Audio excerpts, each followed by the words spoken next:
Everybody, welcome to our channel enjoying study with Sumit. इस video में हम पहले तो हमने 2 पोएम्स जो हैं इंग्लिश की कवर कर चुके हैं हम। तो इस वीडियो में हम बाकी पोएम्स इंग्लिश की कवर करेंगे। रॉबर्ट फ्रॉस्ट सबसे पहले हम शुरू करते हैं द रोड नॉट टेकन से, बाकी पोएम्स भी हम करेंगे। तो इसमें मैं आपको अभी, आप पोएम की लाइन्स को मत देखिए, ठीक है। आपको ये चीज़ बता देता हूँ कि इस पोएम में है क्या, what is there in this poem. In this poem you are told about the choices that you make in your life, ठीक है, कि वो ही सारा डिफरेंस क्रिएट कर देती हैं चॉइसेस। जैसे मान लीजिए आपका इंटरेस्ट है साइंस में, ठीक है, मेरी राइटिंग अगर आपको इस पर समझ आ रही हो, इट्स माई नॉट, ये मेरा फर्स्ट एक्सपीरियंस है। साइंस में आपका इंटरेस्ट है और आपने ले ली आर्ट्स, तो ये डिसीजन आपका रॉन्ग है and you will be suffering because of this decision. या कॉमर्स ले ली, ठीक है, तो वही चीज़ बताई गई है, क्या डिसीजन लिया है पोएट ने, ठीक है। Two roads डाइवर्ज्ड in a yellow would, yellow would यानी जंगल में था वो, ऐसा उसको दृश्य दिखा रहा है पोएट हमें। और 2 रोड्स हैं, ठीक है, ये 2 रोड्स बना दिए मैंने, और ये बीच में बंदा यानी पोएट, ठीक है। And sorry I could not travel both, वो दोनों रोड्स पे नहीं जा सकता। अभी आप दोनों थोड़ी कर सकते हो, साइंस और आर्ट्स, नो। और आप दूर तक देखते हो किस में ज़्यादा स्कोप है, साइंस में स्कोप है ज़्यादा, आर्ट्स में स्कोप है ज़्यादा, ये सब चीज़ें आप नोटिस करते हैं। And be one traveller long I stood, उसने भी उतनी दूर तक देखा जहाँ तक उसकी सोच जा सकती थी, जहाँ तक वो पेड़, वो जंगल डिसअपीयर नहीं हो जाता। दूर तक जहाँ तक उसकी नज़र जा रही थी वहाँ तक उसने देखा कि कौन सा रोड उसके लिए ज़्यादा अप्रोप्रिएट होगा, और उसने ले लिया second one. Why? Because it was grassy and wanted wear, यानी इसमें अभी भी ग्रास वैसे की वैसी ही थी, जबकि इसकी ग्रास पे लोग चल चुके थे। यानी ये जो रोड था, first road, it is chosen by many, ठीक है, चूजन था ये, बाकी बाकी लोगों ने ये चूज़ किया था, तो ही इसकी ग्रास जो है वो दबी हुई है। एंड सेकेंड रोड की ग्रास जो है that is grassy and wanted wear, wanted wear मतलब वो चाहता है कि उसके ऊपर कोई चले, उसको कोई फॉलो करे, उसका रोड कोई अपनाए। तो ऐसा ही पोएट ने किया, ठीक है। Next, and both that morning equally lay in the leaves no step had trodden back, कि अब वो पीछे भी नहीं आ सकता था, ठीक है। Oh I kept the first for another day, कि मैंने पहले वाला जो था वो किसी और दिन के लिए रखा था, पर उसको अभी पता नहीं था कि वो वापस आ सकता है कि नहीं। Yet knowing how ways leads on to the way, जैसे एक रास्ता उसको पता भी था, एक रास्ता दूसरे रास्ते तक ही जाता है, ठीक है। आई doubted if I should ever come back, उसको डाउट था कि वो कभी वापस आ पाएगा इस रास्ते पे, कोई उसको खतरा तो नहीं है चॉइस में, ठीक है। I shall be telling this with a sigh, sigh यानी रिलीफ, रिलीफ का सिग्निफिकेंस है यहाँ पे। I shall be telling with a sigh somewhere ages and ages hence, यानी जब मैं बूढ़ा हो जाऊंगा तो मैं ऐसा ही बोलूंगा। Two roads diverge in a wood and I took the one less travelled by and that has made all the difference. अभी डिफरेंस वो गुड भी हो सकता है एंड बैड भी हो सकता है, क्या पता ये वाला रोड गुड हो या ये वाला रोड गुड हो, nothing is knowing, he is knowing. So उसने चॉइस तो बना ली, पर अब वो कह रहा है कुछ भी हो सकता है, डिफरेंस भी पड़ सकता है मेरी चॉइसेस का, कि मैं जो चाहता था वो मैं ना कर पाऊँ, ठीक है। अब हम आते हैं पोएम विंड पे। So let's come to this poem now. Wind come softly, wind, come softly. Don't break the shutters of the window. Don't scatter the papers. Don't throw down the books on the shelf. There, look what you did. You threw all down, them all down. You tore the pages of the book. You brought rain again. You are very clever at poking funs at weaklings. So, what is here? What is the meaning of weaklings, first of all? Weaklings का क्या मतलब है, poking fun का क्या मतलब है। Weaklings मतलब week things, week things यानी कमज़ोर चीज़ें, जैसे पेपर हो गया जिसको उसने बर्बाद किया, पेपर, बुक्स, ठीक है, ये सारी शटर्स ऑफ द विंडो। जो चीज़ स्थिर खड़ी होती है ना, यानी स्ट्रांग होती है, वो विंड उससे नहीं हिला सकती। घर हिलाती है थोड़ा बहुत, मे बी विंडोज़ वगैरह, ठीक है, डोर्स, ठीक है। He is saying you tore the pages of the book, सब कुछ तुमने बर्बाद कर दिया। पोकिंग फन मतलब मेकिंग फन, मेकिंग फन यानी मजाक बनाना, किसी का मजाक उड़ाना, मेकिंग मजाक लिख देते हैं। ओके, कि तुम चीज़ों का जो क्लेवर, जो वीक थिंग्स हैं उसका तुम मजाक उड़ाती हो, उन्हें बर्बाद कर देती हो, जैसे पेपर्स को उसने स्कैटर कर दिया. Frail crumbling houses, crumbling doors, crumbling rafters, crumbling wood, crumbling bodies, crumbling lives, crumbling hearts. That तुम सब चीज़ों को बर्बाद कर देती हो, डरा देती हो. जो चीज़ें कमज़ोर हैं, जैसे कमज़ोर घर, कमज़ोर दरवाजे, कमज़ोर राफ्टर्स, कमज़ोर वुड, कमज़ोर बॉडीज़, कमज़ोर लाइफ, या कमज़ोर हार्ट्स, किसी के दिल बहुत कमज़ोर होता है, डर जाते हैं जल्दी, उन्हें तुम बर्बाद कर देती हो, उन्हें तुम काफ़ी तंग करती हो. ठीक है, ये हम कह सकते हैं. द विंड गॉड, यहाँ पे विंड को गॉड क्यों कहा गया है? बिकॉज यही चलती है, देन द तबाही is there. The wind god winnows, winnows यानी चलती है, क्रशेज देम ऑल यानी जो भी वीक थिंग्स हैं उन्हें बर्बाद कर देती है. He wants do what you tell him, ये वो नहीं करेगी जो तुम उसे बताओगे. ठीक है, ये अपनी ही मर्जी करेगी wind. He won't do what you tell him, ये वो नहीं करेगी जो तुम इसे बताओगे. So come, let's build strong homes, join the doors firmly, practise to form the body, make the heart steadfast. On this the wind will be our friends with us. तो यहाँ पे क्या कहा गया है, अब हमें कुछ ऐसा करना पड़ेगा कि विंड हमारी दोस्त बन जाए. उसके लिए हम क्या करेंगे, हर चीज़ स्ट्रॉन्ग करेंगे. स्ट्रॉन्ग होम्स, वर्म्स को डोर जो है वो फर्मली लगने चाहिए. हमें अपना शरीर तगड़ा बनाना है, हमें नहीं डरना है. अपने दिल को स्टेडफास्ट यानी तगड़ा बनाना है, डरपोक नहीं बनाना. Do this and the wind will be your friend. तो ये क्वेश्चन आपको आता है if you are giving your exams in the school. Offline exams हैं, विदाउट MCQ एग्जाम है. ठीक है, क्वेश्चन ये आपको आ जाएगा एक्स्ट्रैक्ट में. Do this and the wind will your friend. तो क्या है, क्या पॉइंट्स हैं जिससे हमारा विंड फ्रेंड बन जाता है? तो this is the answer for this question. The wind blows on the weak fire, blows out the weak fire. जैसे मान लीजिए फायर है, ओके, तो जब हवा चलती है और ये इतनी सी फायर है ना, तो ये इसे बुझा देगा. ठीक है, ऐसा हो जाएगा फिर राख राख. ठीक है, और अगर हवा चल रही है, फायर है बड़ी वाली, ये देखो. ठीक है, तो ये और ज़्यादा फैलेगी फायर, कम नहीं होगी. This make strong fires roar and flourish. His friendship is good, we praise him every day, हम उसे रोज प्रेज करते हैं. Next is rain on the roof, class 9th. सब्जी वाले भैया थोड़ा सा धीरे बोलो. व्हेन द ह्यूमिड शैडोज, अब ह्यूमिड शैडोज मतलब,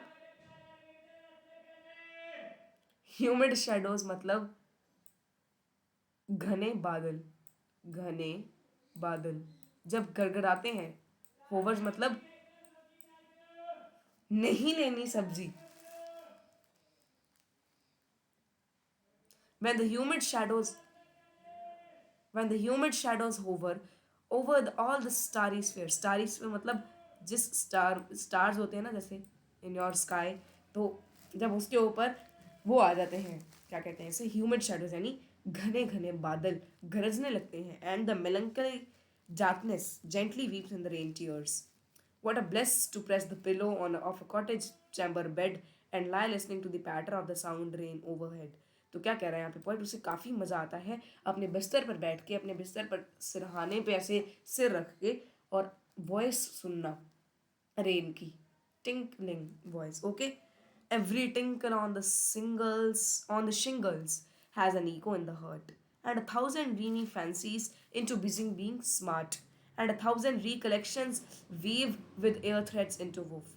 तो क्या कह रहा है कि मेरे दिमाग में जब रेन होती है और मुझे ये आवाज़ सुनाई देती है, तो काफ़ी ज़्यादा ड्रीम्स आते हैं मेरे दिमाग में. ठीक है, काफ़ी रिकलेक्शंस यानी काफ़ी पुरानी यादें आती हैं.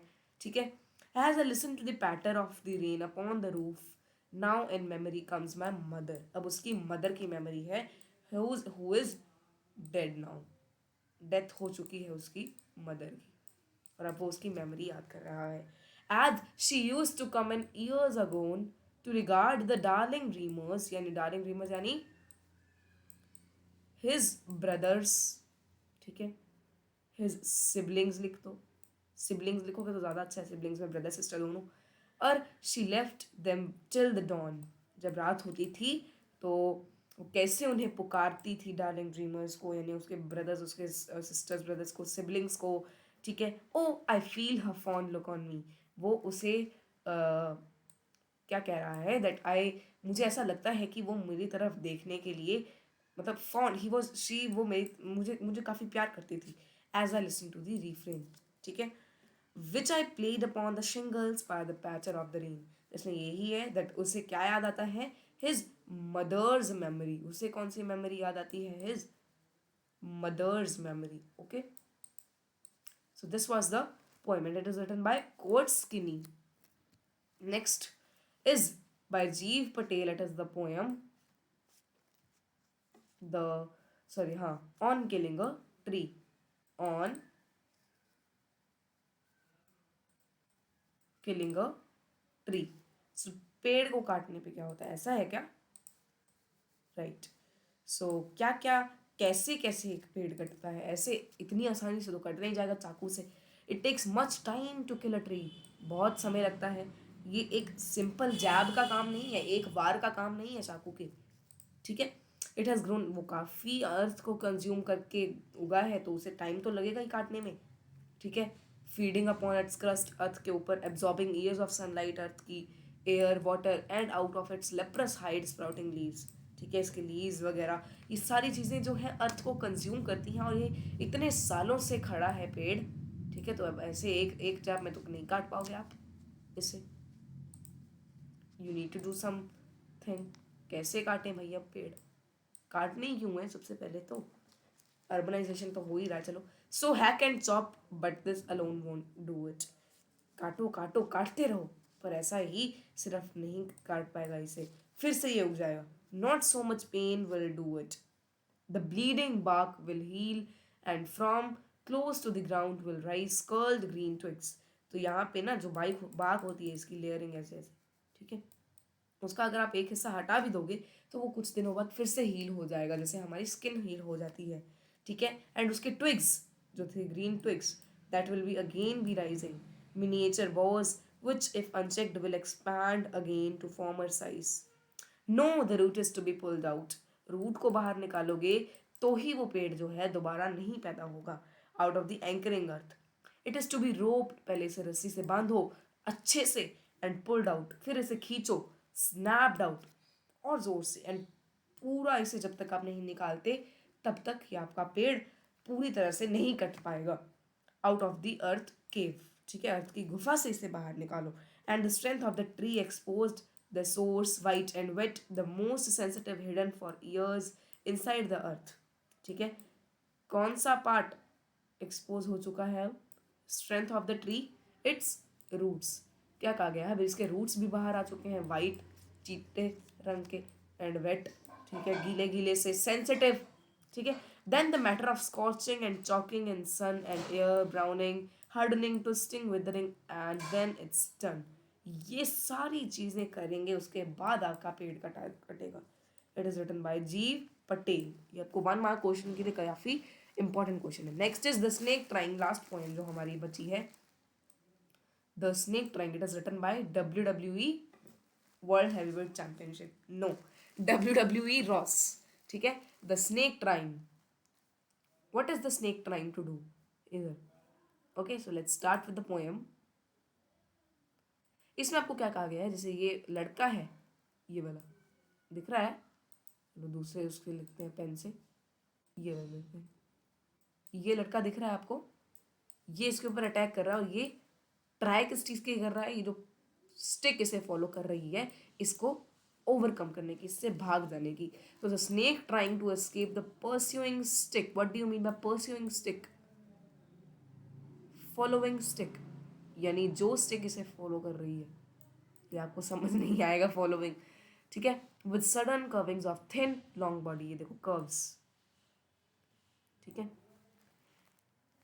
How beautiful and graceful are his shapes, कितनी सुंदर उसके शेप्स हैं, ऐसा पोइट कह रहा है।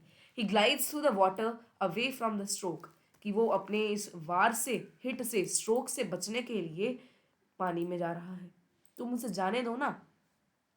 Over the water into the reeds, O let him go over the water into the reeds. Reeds क्या है, हरे हरे हरे हरे जो होते हैं ना नीचे, उसमें पानी में ग्रास टाइप सी, उसके अंदर ये छुपना चाहता है। स्मॉल एंड ग्रीन हार्मलेस, छोटा सा हरा सा रंग है ये, हार्मलेस होता है, बच्चों को भी हार्मलेस है।